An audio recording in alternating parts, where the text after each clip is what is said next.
الحمد لله وكفى وسلام على عباده الذين اصطفى اما بعد۔ محترم حضرات اور سامعین کرام، ہمارا سلسلہ چل رہا ہے کہ لوگوں کے درمیان میں جو غلط باتیں مشہور ہیں، اس سلسلے کے اندر الحمدللہ ہم نے چند باتیں پہلے سن لی۔ اب یہ سلسلہ نماز سے متعلق جو چند باتیں غلط عوام کے اندر اور لوگوں میں مشہور ہیں، اس کے بارے میں یہ سلسلہ آگے چل رہا ہے۔ چنانچہ عوام کے اندر یہ بات مشہور ہے، لوگوں میں خاص طور پر عورتوں کے اندر، کہ اگر کوئی آدمی چارپائی پر نماز پڑھے گا تو وہ بندر بن جاتا ہے۔ حالانکہ قرآن و حدیث سے اور نہ فقہ کی کتابوں کے اندر اس کے بارے میں کوئی حکم آیا ہے،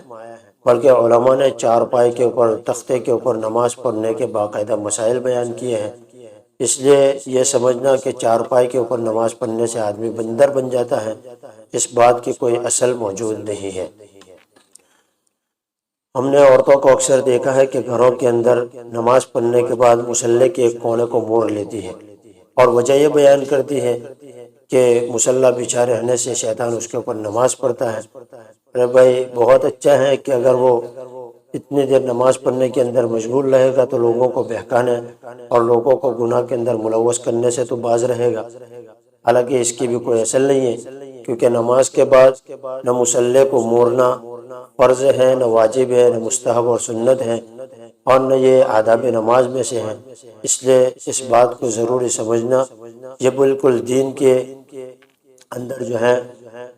زیادتی کرنے کے حکم میں آئے گا، اور اس بات کو ضروری سمجھنا یہ بالکل غلط ہے، صحیح نہیں ہے۔ ہم نے مسجد کے اندر اکثر و بیشتر مریضوں کو دیکھا، بلکہ لوگوں کو بھی دیکھا کہ اگر کوئی مریض آتا ہے، بیمار آتا ہے، تو وہ صف کے ایک کونے کے اوپر کھڑا رہتا ہے۔ اس کو وہ خود بھی اور دوسرے مقتدی بھی درمیانی صف کے اندر اس کا نماز پڑھنے کو عیب سمجھتے ہیں، حالانکہ اس کی کوئی اصل نہیں ہے۔ ہاں، اگر مریض کوئی ایسا ہے کہ جس کے مرض اور بیماری کی وجہ سے دوسرے مقتدیوں کے پریشانی کے اندر مبتلا ہونے کا خوف ہو اور دوسرے مقتدیوں کو تکلیف ہوتی ہو، تو ایسے مریض کے لیے تو علماء نے یہ حکم بیان کیا ہے کہ ایسے مریض کو مسجد میں آنے سے پرہیز کرنا چاہیے، بچنا چاہیے، اس کو نماز گھر پر ہی ادا کرنی چاہیے، تاکہ اس کی وجہ سے دوسرے لوگ جو ہے تکلیف میں نہ پڑے۔ اور اکثر و بیشتر لوگ پوچھتے رہتے ہیں کہ تہجد کی نماز کے بعد سو نہیں سکتے، یعنی سونا جائز نہیں ہے، لیکن ایسا نہیں ہے۔ نماز تہجد کے بعد سونا بھی درست ہے،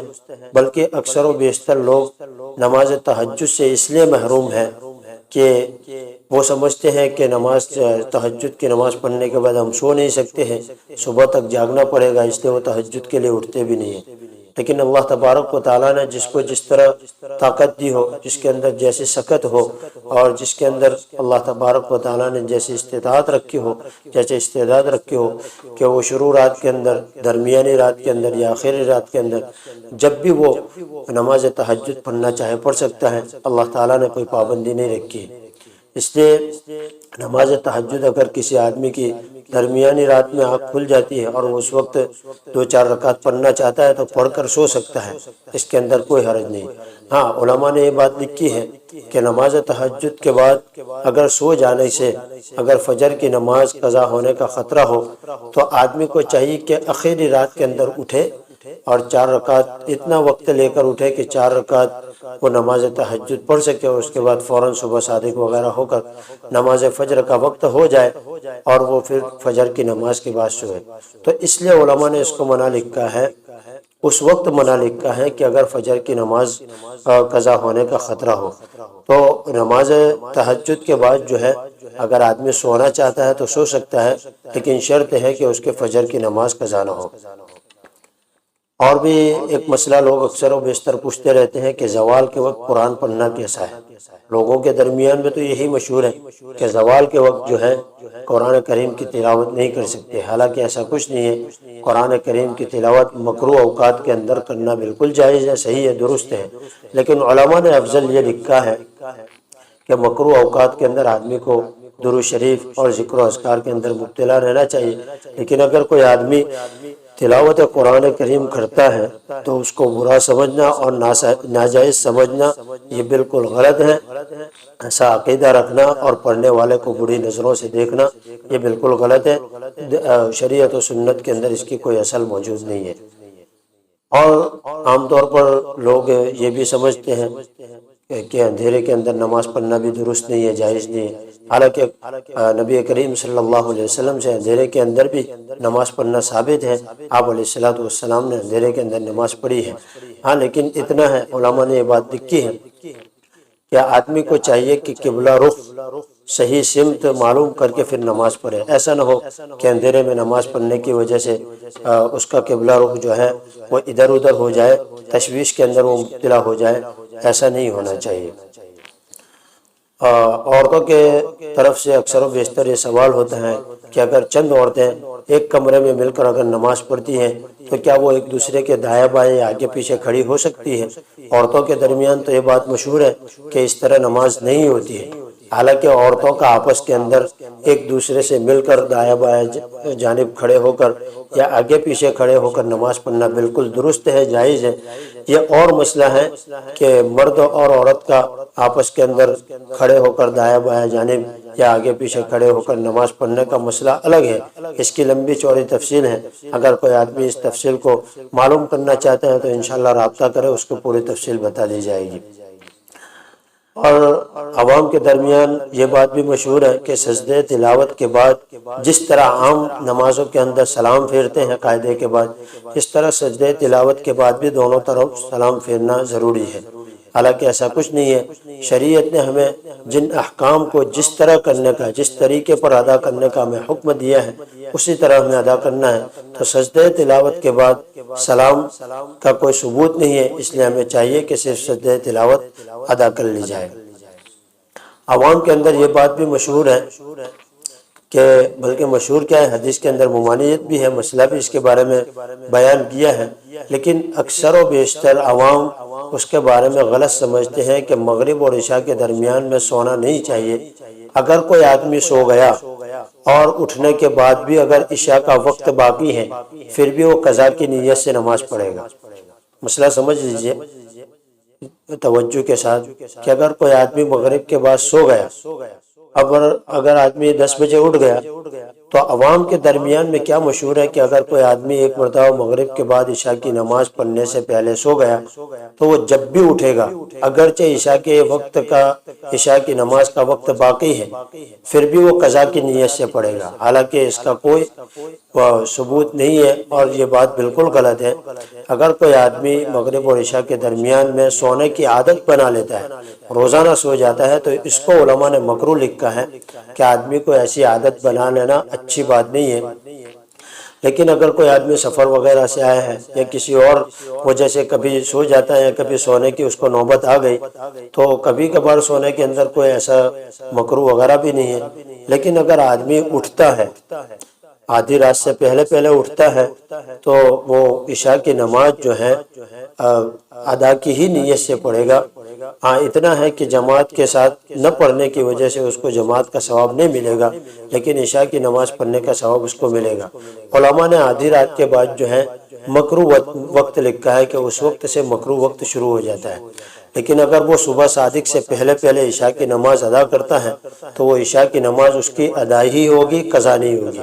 اس لیے یہ ماننا کہ اگر آدمی عشاء کا وقت رہتے ہوئے بھی اس سے پہلے اٹھ جائے اور وہ نماز ادا کرے تو قضا کی نیت سے ادا کرے، یہ بات بالکل غلط ہے۔ اگر آدمی عشاء کا وقت رہتے ہوئے اٹھ جاتا ہے اور نماز ادا کرتا ہے عشاء کی تو وہ جو ہے عشاء کی ادا کی ہی نیت سے نماز ادا کرے گا، وہ قضا کی نیت سے ادا نہیں کرے گا۔ تو یہ بات سمجھنا کہ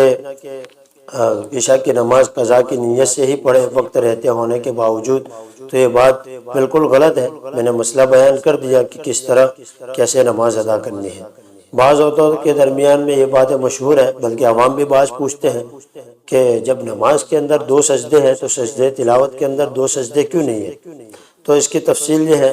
کہ اللہ کے رسول صلی اللہ علیہ وسلم نے اور محدثین نے اور فقہاء کرام نے قرآن و حدیث کے ذریعے بات بیان کی ہے کہ سجدہ تلاوت کے اندر ایک ہی سجدہ واجب ہے،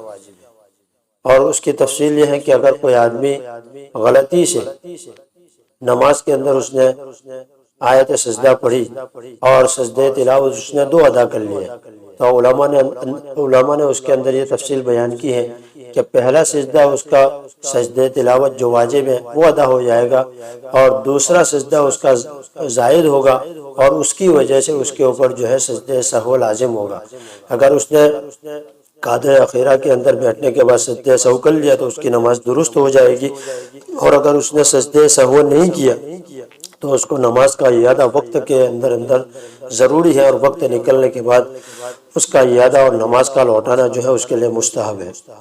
اور اگر کسی نے نماز کے علاوہ قرآن کریم کی تلاوت کرتے ہوئے آیت سجدہ پڑھی اور سجدہ تلاوت کے اندر اس نے 2 سجدے ادا کر لیے، جان بوجھ کر نہیں، غلطی سے، اگر جان بوجھ کر کرے گا تو پھر یہ خلاف مسئلہ ہوگا اور خلاف شریعت بات ہوگی، کیونکہ آدمی جان بوجھ کر اپنے آپ کی طرف سے اور اپنی طرف سے جو ہے احکامات شریعہ کے اندر کمی بیشی کر رہا ہے، تو یہ جائز نہیں ہے۔ تو سجدہ تلاوت کے اندر اگر اس نے عام حالت کے اندر نماز کے علاوہ حالت میں قرآن کریم کے اندر آیت سجدہ کی تلاوت کی اور اس نے غلطی سے اور بھول سے 2 سجدے کر لیے، تو ایک سجدہ اس کا واجب ادا ہو جائے گا اور دوسرا سجدہ جو ہے اس کا نفل ادا ہوگا، لیکن سجدہ تلاوت تو ایک ہی ہے۔ سجدہ تلاوت کا 2 ہونا یہ بالکل غلط بات مشہور ہے، اور اس کی شریعت کے اندر اور قرآن و سنت کے اندر اس کا کوئی ثبوت نہیں ہے۔ عام طور پر ہم نے سفر کے دوران دیکھا کہ اکثر و بیشتر پڑھے لکھے بلکہ بعض خواص کو بھی ہم نے دیکھا کہ ٹرین کے اندر جگہ ہونے کے باوجود بھی ٹرین کی سیٹ کے اوپر بیٹھ کر نماز پڑھ لیتے ہیں، حالانکہ جو آدمی قیام اور رکوع اور سجدہ کے اوپر قادر ہو اس کو بیٹھ کر نماز پڑھنا بالکل جائز نہیں ہے۔ تو سفر کے دوران ریل اور ٹرین کے اندر اگر نماز پڑھنے کا وقت ہو چکا ہے تو اس وقت قبلہ بھی شرط ہے، قبلہ رخ ہونا بھی شرط ہے، اور اگر آدمی کھڑے ہو کر پڑھنے کے اوپر قدرت رکھتا ہے تو اس کو رکوع سجدے کے ساتھ ہی نماز ادا کرنی پڑے گی۔ ہاں، علماء نے اس بات کی گنجائش دی ہے کہ اگر سفر کے دوران بھیڑ بھاڑ اتنی ہے اور رش اتنا ہے کہ جس کی وجہ سے آدمی رکوع سجدہ نہیں کر سکتا ہے تو اس کو چاہیے کہ پہلے وہ بیٹھ کر نماز ادا کر لے، اور جب موقع آئے یعنی ٹرین کوئی ایسے اسٹیشن کے اوپر رکنے والی ہو جہاں پر اس کا 10-15 منٹ کا اسٹاپ وغیرہ ہے تو پھر وہ نماز اور واجب نماز یعنی وتر کی نماز پھر سے پڑھنا ضروری ہے، اور اگر وقت نکل گیا تو گھر پر آ کر اس کی قضا کرنا بھی ضروری ہے۔ یہ اس وقت ہے جب آدمی کھڑے ہو کر رکوع اور سجدے اور قیام کے اوپر قدرت رکھتا ہے، لیکن اگر کوئی آدمی معذور ہی ہے تو پھر وہ بیٹھ کر نماز پڑھ سکتا ہے۔ لیکن ہم نے تو اکثر و بیشتر کو دیکھا ہے کہ سفر کے دوران جو ہے بیٹھ کر ہی نماز پڑھ لیتے اور بعد کے اندر اس کا اعادہ بھی نہیں کرتے، تو یہ بات بالکل غلط ہے۔ تو میں نے مسئلے کی وضاحت کر دی کہ کس طرح جو ہے اس کے بارے میں آدمی کو کرنا چاہیے اور مسئلہ کیسا ہے۔ خاص طور پر عورتوں کے درمیان یہ بات بھی مشہور ہے۔ ایک اور بات مجھے یاد آ گئی کہ عورتیں اکثر و بیشتر یہ سمجھتی ہیں کہ جس عورت کے ہاتھ کے اندر مہندی نہ لگی ہو یا اس کے ہاتھ میں چوڑیاں پہنی ہوئی نہ ہو تو اس عورت کی نماز ادا نہیں ہوتی، حالانکہ یہ بالکل بے اصل بات ہے، یہ بالکل غلط بات ہے۔ قرآن و حدیث کے اندر اور نہ فقہائے کرام نے کتابوں کے اندر اس بات کو لکھا ہے۔ اس لیے عورتوں کو چاہیے کہ ایسے مسائل کے اندر اپنے شوہر کے ذریعے یا اپنی کوئی سہیلی ہو جس کا شوہر عالم ہو یا کوئی بھی ہو، کسی نہ کسی طریقے سے عالم سے پوچھ کر ایسی باتوں کے اوپر عمل کریں تو اللہ تبارک و تعالیٰ کی طرف سے جو ہمیں احکام کا پابند بنا گیا اور جس طریقے سے پابند بنایا گیا اسی طریقے سے اگر ہم احکام کو اور عبادات کو ادا کریں گے تبھی وہ قابل قبول ہے۔ اللہ تبارک و تعالیٰ ہمیں ان کہی ہوئی باتوں کے اوپر عمل کرنے کی اور صحیح رہنمائی کے ساتھ اعمال کرنے کی توفیق عطا فرمائے۔ وآخر دعوانا ان الحمد للہ رب العالمین۔